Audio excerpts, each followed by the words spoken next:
You could two different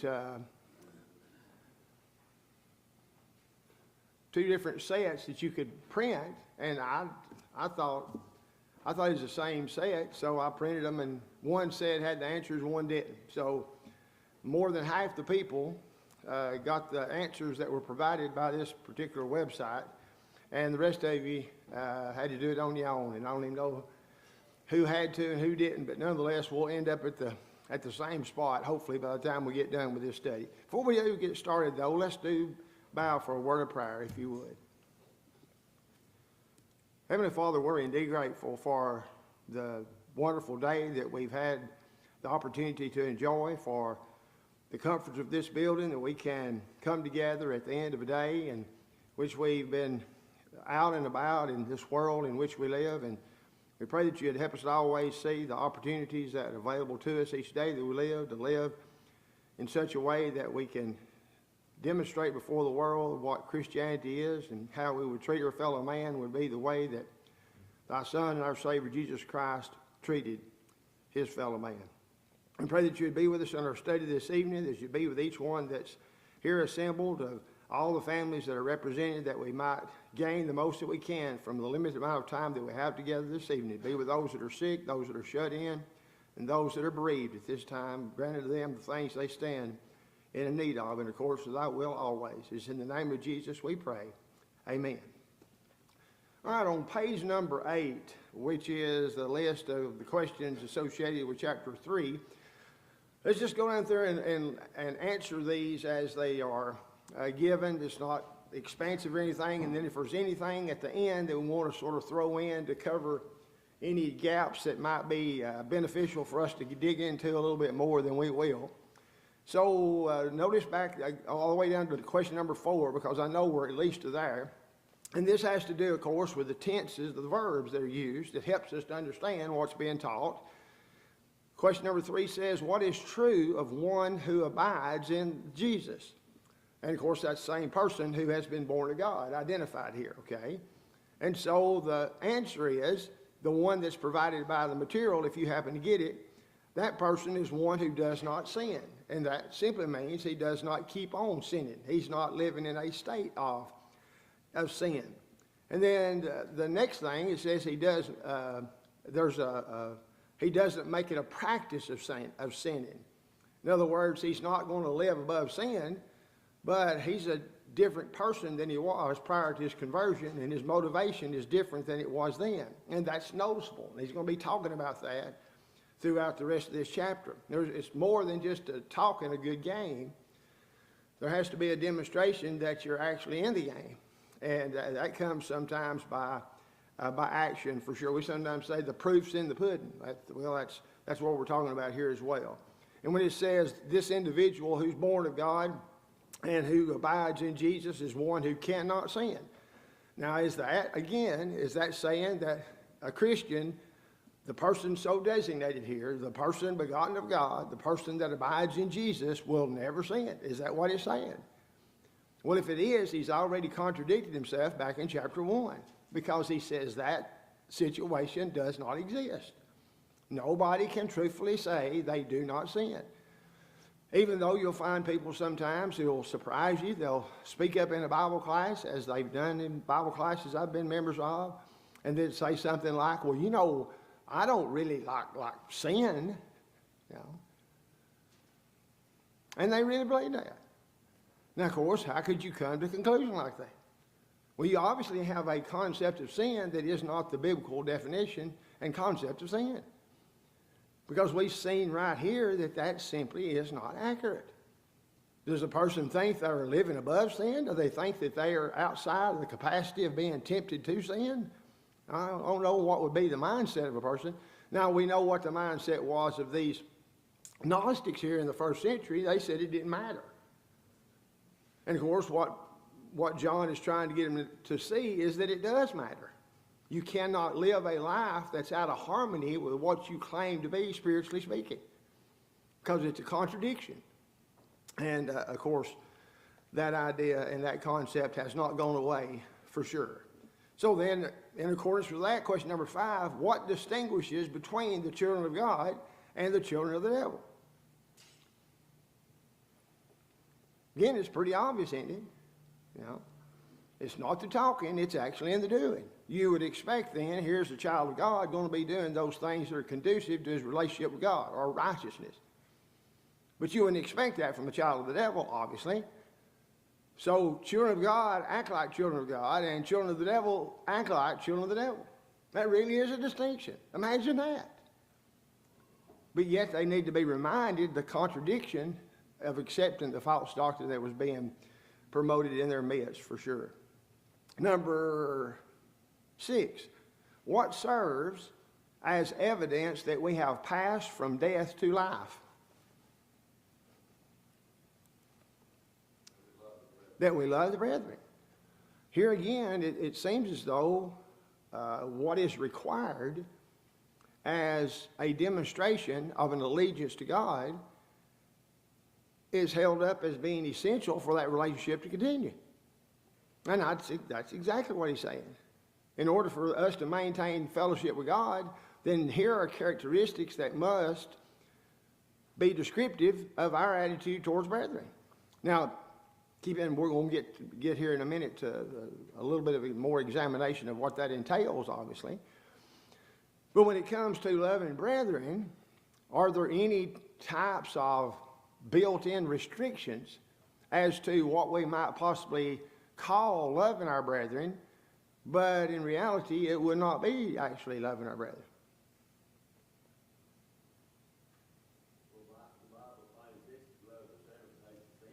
All right. You know, I mean, we think about from the standpoint, and I think it's proper to think this, because the picture's the same, with a relationship between child and parent, you know. The relationship that it should exist between us and God is a desire to not offend or do harm to, but there are certain instances in which people have great difficulty recognizing themselves to need to get out of the way so that God can actually take the throne before them. So in order to love somebody does not, if you love your children, that don't mean you get them everything they say they want to have.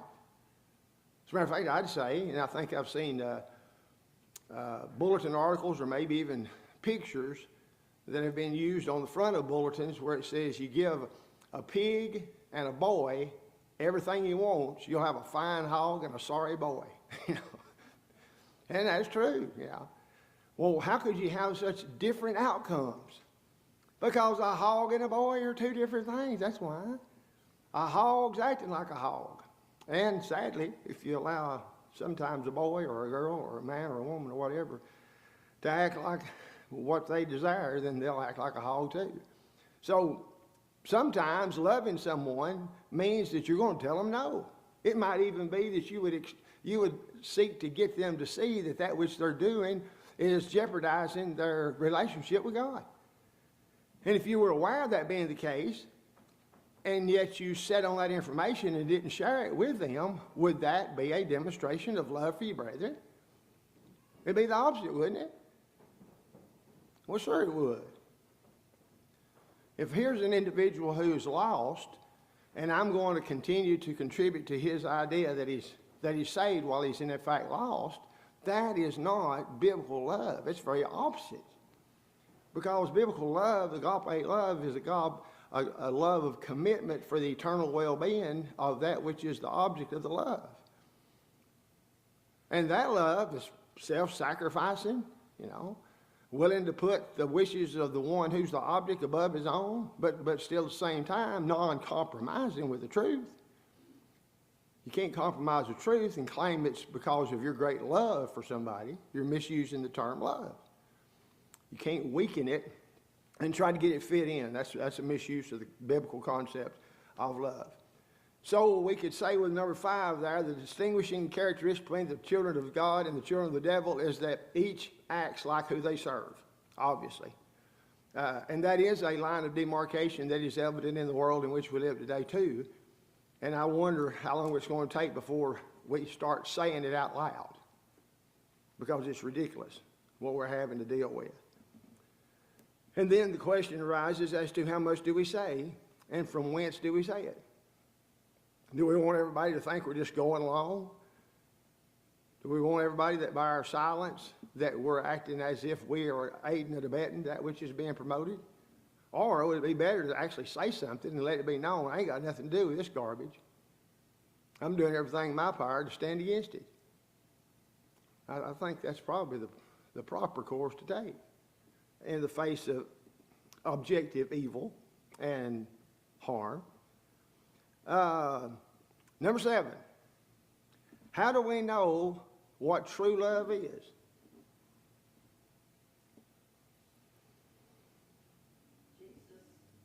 That's it. You don't even have to say anything else. That's it. There's the personification. There's what you got. Now, while that's easy to say, then that is a whole lifetime of commitment in striving to be like him, realizing there will be still leaps and strides, even at the end of a long process of getting to equal with him, but certainly you cannot improve upon that which is perfect, so follow the example of Jesus. And, and this is one of those things where we have maybe seemed as though we harp on it a little bit, but when you find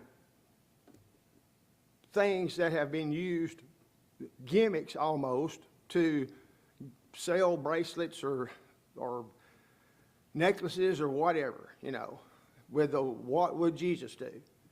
The concept of what would Jesus do is wonderful. But the problem is that so many times when a person's asking that question, they're not going to what the Bible actually said Jesus did for their information as to what Jesus would do, which seems to be sort of self-defeating.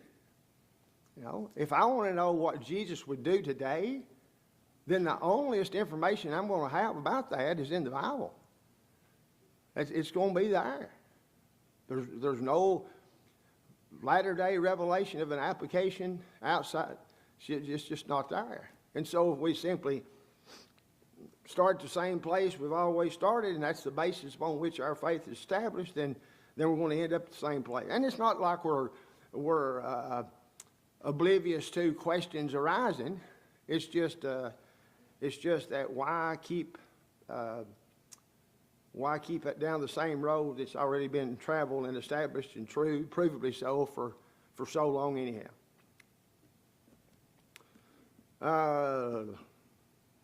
Number 8, what gives us assurance and confidence that we are, and notice that phrase, of the truth? Who is a person that's of the truth? What does that mean?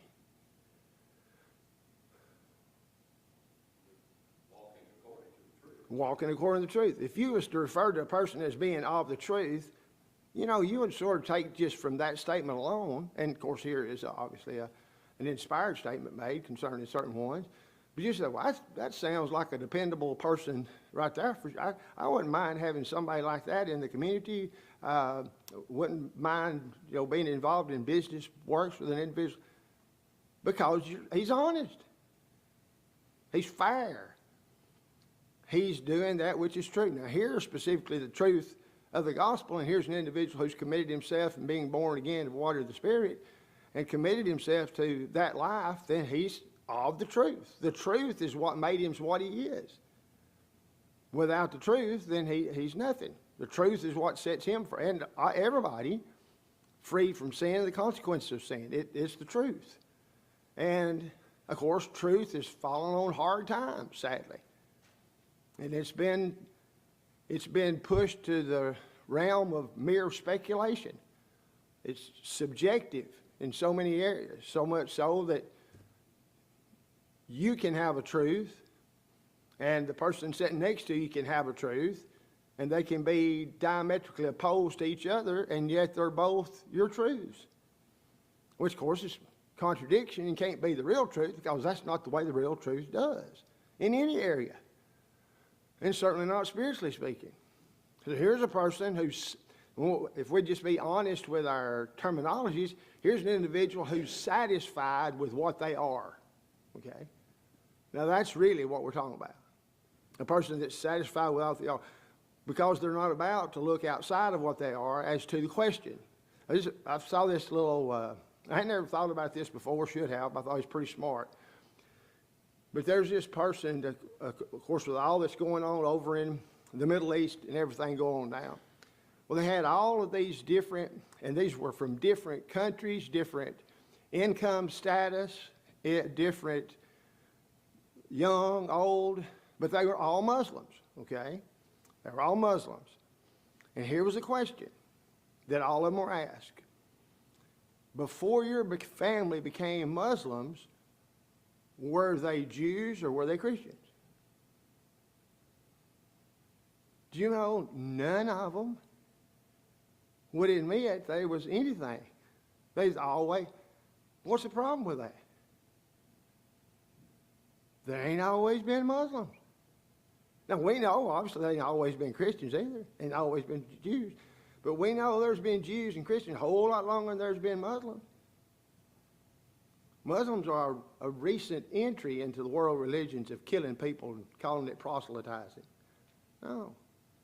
So here's people who are willing to do anything and everything to the extermination of anybody not them, but yet they've got a ragtag religion based on the falsehoods of a cutthroat child rapist who began by mixing together various parts of Christianity and various parts of the law of Moses to fit his own bidding. That's all he managed. And then he starts, of course, the fellow can't even read when he's doing all this. And then you start waving the sword around and you tell everybody to get in line, and we're going to keep a chronicle of all of our exploits here because we're real good at killing and real good at taking land. And we're going to give it a religious flair, and this will be our religion. And they've done pretty successful at it, very successful. But they can't answer the question as to their forefathers. You know, all of us, obviously, we can go back, well, not say all of us, but most of us can go back far enough where we can find idol worshipers in our past. You know, but does that have anything to do with my personal accountability before God? Well, of course not. Shouldn't have any bearing whatsoever. And so here are individuals who simply will not get to the point of admitting that the religion they're a part of is relatively new, and there's no way you can stretch it all the way back to Abraham. It simply will not work. And I thought that was very eye-opening. And, of course, you get to thinking about it. Could you do exactly the same thing as it relates to other man-made religious organizations? We sure could, you know. Can you go back into the 3rd century and find the Episcopal Church? Church of England? Well, there wasn't no England back then, or at least it wasn't what the Church of England ended up being. So, you know, and I'm just using that as an example of, okay, here's facts, here's actual truth, provably so. Now, let's start discussing things based upon this factual evidence. And so then we don't have to go back and say, wait a minute, we didn't touch down on the truth to begin with, and so here we up here running around trying to figure all these things out, but we ain't even established the truth from which we began. We got to start in the right place in order to end up in the right place. Number 9, how can we know that he abides in us and we in him? Again, there you got, you keep his commandments, and his Spirit is given to us. Now the question is, in what way? How so? Representatively, and we talked about this, of course, earlier in chapter 2, and all we know is that just as the Word of Christ dwells in us, and we are taught of God through the inspired Word, then that's the influence. Remember we was talking about asked the question here a few weeks back, what animates you, what makes you excited, what spurs you on, what gets you excited, you know? And that right there, when you are properly excited and properly motivated, what's doing that? What is doing that? Is that just your old plain, bland spirit just doing it by its lonesome? Or is there some cooperation with something above and beyond just your own personal spirit?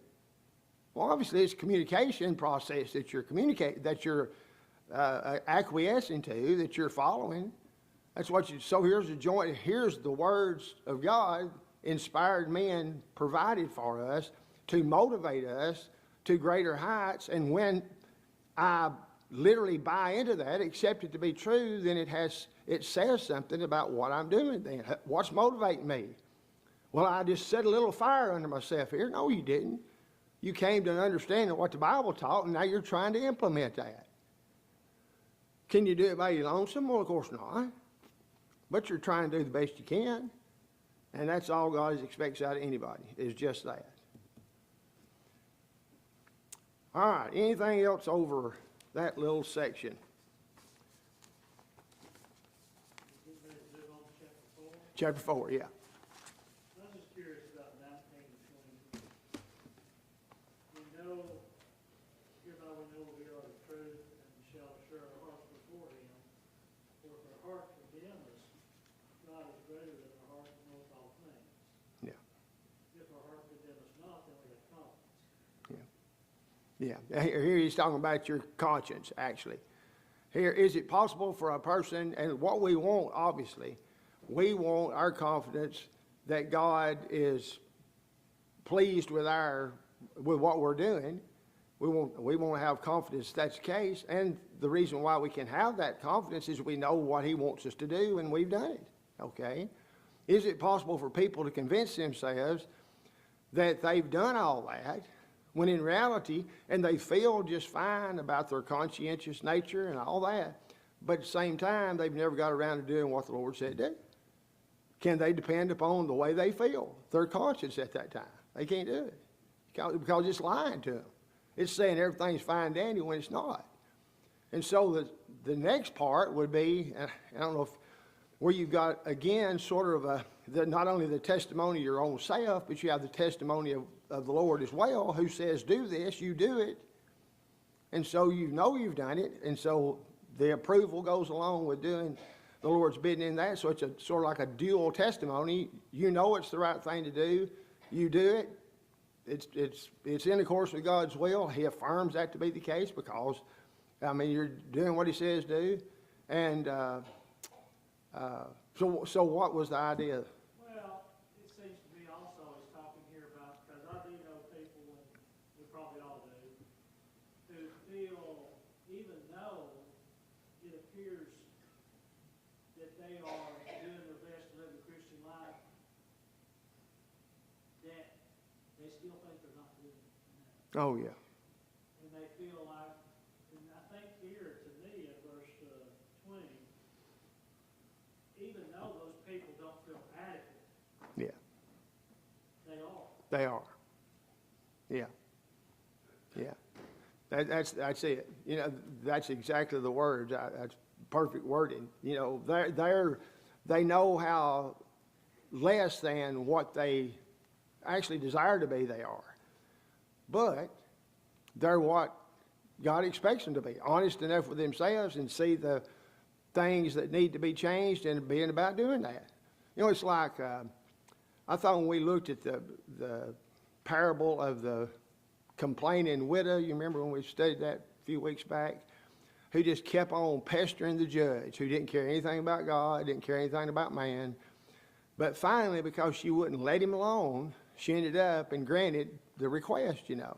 And of course, the whole reason for that parable was to say, look, you know, here's a sorry old worthless judge who, because of continual badgering by this woman, ends up granting her wish.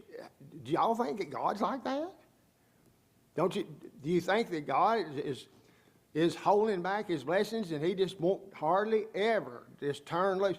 He's looking for an opportunity to whack you over the top of the head, you know. Sort of like the one talent man, you know, Matthew chapter 20. We know what kind of God you are, do you? You know? Or sort of like James and John. Lord, you want us to call down fire from heaven like Elijah did? That'll show them. And in all those instances, it's almost as if I say, who are you listening to? What are you drawing these conclusions from? Where'd you read anything like that? That God's just sitting on ready and can't wait to burn everybody up. And of course, with that mentality can end up bleeding over to that hard, impossible to please God is certainly seeing my pitifulness and my lack of perfection. A blind man could see that. Woe is me. And I mean, and that's the attitude people have. It's sad. It's not blessed assurance, they'll have it, you know. It's not, since it's not assurance, it's certainly not blessed, I guess. You know, but it's all right there. And I mean, we just saw it right here at the end of chapter 1 and at the beginning of chapter 2. Even though we should not sin, we're going to. And God knows that. And He's given us a lawyer to plead our case before the throne of God, who is before the throne of God. And He is who we can depend upon. We don't depend on ourselves. I mean, obviously it's not us. But we've got a advocate with the Father, Jesus Christ the righteous. And of course, you see that then, since He's Jesus Christ the righteous, then that sort of lends itself to the idea that I should constantly be desirous of being that way, that is righteous.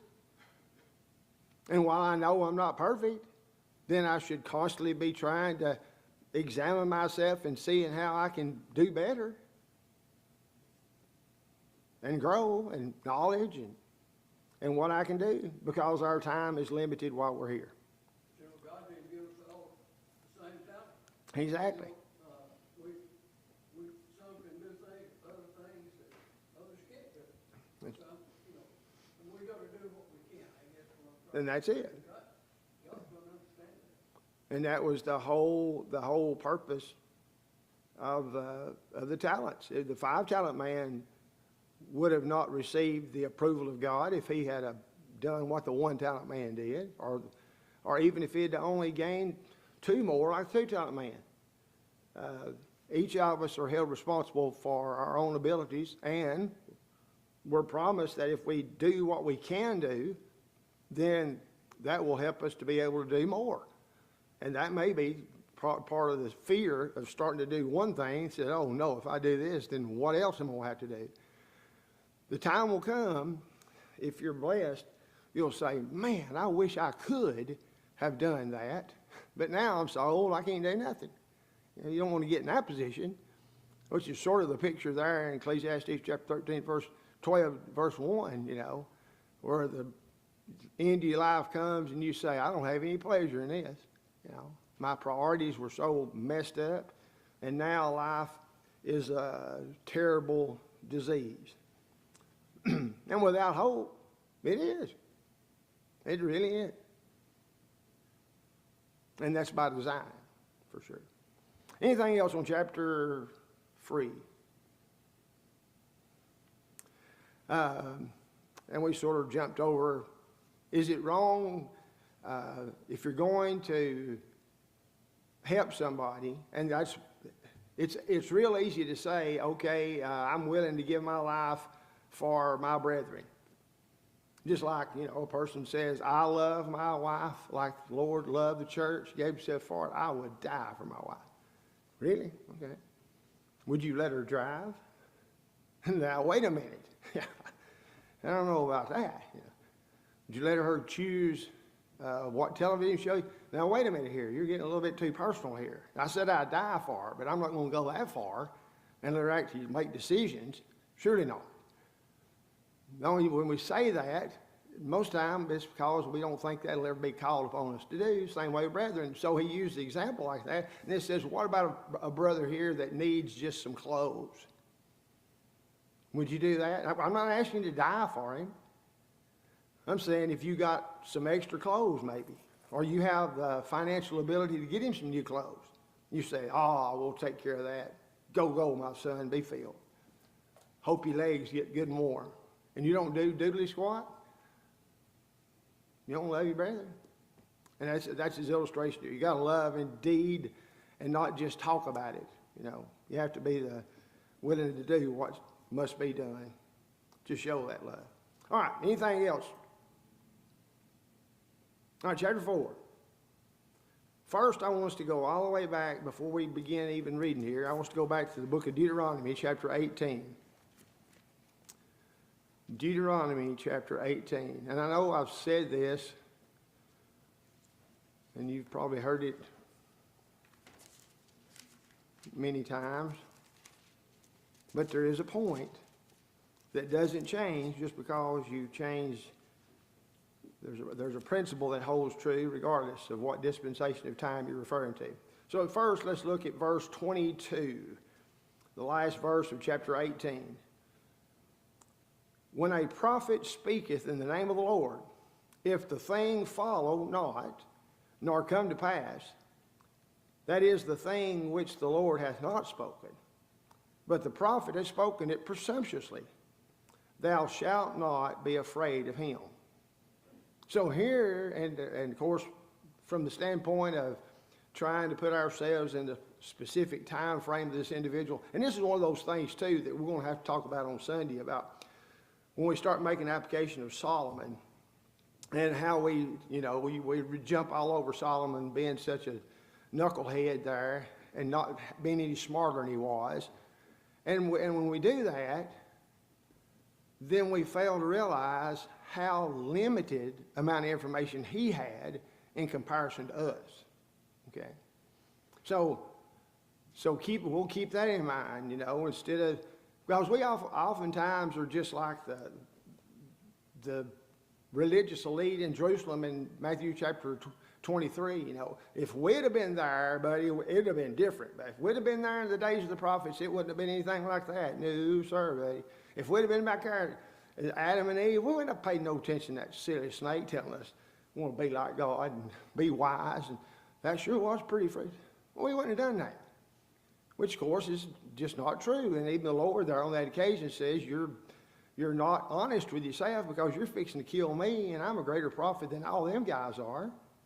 So don't act like, and don't get down off your high horse there, because you're the spitting image. You're just like your forefathers that killed the prophets, because that's what you keep on doing. Did it have to be like that? Well, of course not. They chose to be like that. They kept up the family tradition. Kill all of God's prophets. Yeehaw. What a legacy. So keep this whole concept in mind. If here's an individual comes along the line, says he's speaking for God, somebody says, well, who's going to do something like that? Well, obviously there's a possibility of something like that happening, or else there would not be specific instructions given. Go back over, which will serve as a backdrop, from the 13th chapter, in chapter 13, beginning at verse 1. And I know this is, of course, application of the law of Moses, but the principle is the same. Chapter 13, beginning at verse 1. If there arise among you a prophet or a dreamer of dreams, and giveth thee a sign or a wonder, and the sign or the wonder come to pass, whereof he spake unto thee, saying, let us go after other gods, which thou hast not known, and let us serve them. Thou shalt not hearken unto the words of that prophet, or the dreamer of dreams, for the Lord your God proveth you to know whether you love the Lord your God with all your heart and with all your soul. You shall walk after the Lord your God and fear him and keep his commandments and obey his voice, and you shall serve him and cleave unto him. And that prophet or that dreamer of dreams shall be put to death, because he has spoken to turn you away from the Lord your God, which brought you out of the land of Egypt and redeemed you out of the house of bondage, to thrust thee out of the way which the Lord thy God commanded thee to walk in. So shalt thou put the evil away from the midst of thee. It's pretty specific instruction, isn't it? Here's the first instance. Here's an individual who makes a prediction or says something's going to take place, and says next Friday, or it doesn't matter what it is, and it doesn't happen. Well, that's a pretty good indication. We could draw a conclusion. Even God would tell the children of Israel to draw this conclusion: that person is not telling the truth. That's a lie. Because and what's the implication of that? If he really was speaking for God, it really would have happened. That's the conclusion. It's just like, whoops, made a mistake, you know.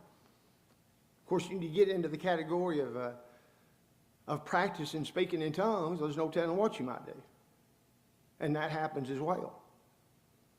So in this second instance then, here's something that is a sign that's given, or a prediction that's made, and it happens. So that indicates for sure, right? That means that God's with this fellow. Has to be. Is it a coincidence? Is it one of them prophecies like different ones make that are so general that you can apply it to about anything? There's nothing miraculous about it, I guarantee you that. About the same deal as Elijah versus the prophets, false prophets. And, but the king and his queen and everybody else they liked those false prophets. Oh, absolutely. They told them what they wanted to hear. Exactly. And so here's the choice to be made. We're going to pay attention to what he said. And if he turns right around and something happens to look like there has been divine intervention here, so much so that a pre-written history has been made known and actually come to pass, and then the guy turns right around and says, now let's go worship other gods, red flag. That was a coincidence. God did not allow that guy to perform that prophecy. That didn't happen. Because it's out of joint with what he's now doing and what he's now teaching. Now, if that simple little procedure set forth in those two passages, if that was followed today, reckon how many books would continue to be written as to the last days that we're experiencing in the Middle East that are soon to bring about the end of the world. Because how many books can you predict? Can you write that predict the end of the world, and then you still have a publisher the second time around? Doesn't make any sense. The late, great Planet Earth. Hal Lindsey, 1975. It, along with global warming, lies, fabrications. The truth matters, folks. And that's why we need to apply the principles here. Okay, so keeping that as a backdrop then, as this fourth chapter begins, and keep in mind, if it had not been for the Gnostics and their false teaching, then the purpose for the first chapter, the reason having to get this material before brethren would not have been as needful, but because of the false doctrine it was necessary. So it begins chapter 4. Ricky, read those first 3 verses if you don't mind. Beloved, believe not every spirit, try the spirits, whether they are of God, because many false prophets are gone out into the world. Hereby know ye the Spirit of God. Every spirit that confesseth Jesus Christ is come in the flesh is of God. And every spirit that confesseth not that Jesus Christ is come in the flesh is not of God. And this is that spirit of Antichrist, whereof ye have heard that it should come, and even now already is it in the world. All right, so obviously here, and this is a natural outgrowth of your concern for your brethren, your concern for loving God supremely, putting His will to the very first desire to accomplish, seeking His will above all things, would be recognizing that there is such a thing as that which is not true. I mean, Jesus didn't get out of the first sermon in Matthew chapter 5 without talking about beware of false prophets who comes to you in sheep's clothing, but inwardly they're ravening wolves. Why would He warn of false prophets? Sadly, we live in a world in which people say, yeah, boy, I know Jesus talked about false prophets. I just don't know any. Really? That's just a general term that we can't really apply to anything specific. Is there not a core, central aspect of the doctrine of Christ that there has to be unity about in order for there to actually exist what was intended to happen beginning on Pentecost Day in Acts chapter 2 in the statutes of the church? Well, there has to be. It'd be ludicrous to think that there's not a plan for such as that to prevail. I mean, you go all the way back to the promise made in Daniel chapter 2, verse 44, in the days of these kings shall God of heaven set up a kingdom that shall never be destroyed. What's he talking about? And that which he's talking about is the church of which we're members. Obviously, this is significant. And those that would teach contrary to that, and that's exactly what was happening with the Gnostics, those who claimed to have the superior knowledge that was causing them to reject the very things here that John identifies as being typical of Antichrist, which simply means against Christ. If you deny the deity of Christ, you're Antichrist. If you deny the humanity of Christ, you're Antichrist. Agreeing with the truth makes you with the truth and with Christ. There's a whole bunch of ways to be against him. Ain't but one way to be with him, and that's with the truth.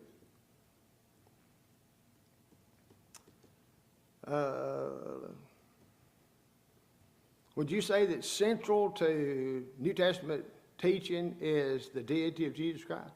Of course, I mean, to ask that sort of silly, isn't it? But I mean, who would have ever thought that you would have people who would want to have Christianity but nothing to do with the blood of Christ, you know? That's just, you know, it's like, says, I want to have a wife, but I don't have anything to do with marriage. You know, well, make up your mind here now. You better be careful how you're trying to define or failing to define things as this. So distinction between truth, between the spirit of truth and the spirit of error was obviously associated with identifying Jesus as to who he really was. Is it possible to know that you're on the right side? Well, sure. So if it's possible to know you're on the right side, then it is also possible to know you're on the wrong side. Yeah. That's right. But in order to be able to do that, there has to be some objective measure to make those determinations. And then, once you have that objective measure to make those determinations, then the only other thing that's necessary is honesty. That's it. The truth and honesty will get the job done every time. Y'all, I'm going to sit down up here, or I'm going to go ahead and conclude our class this evening.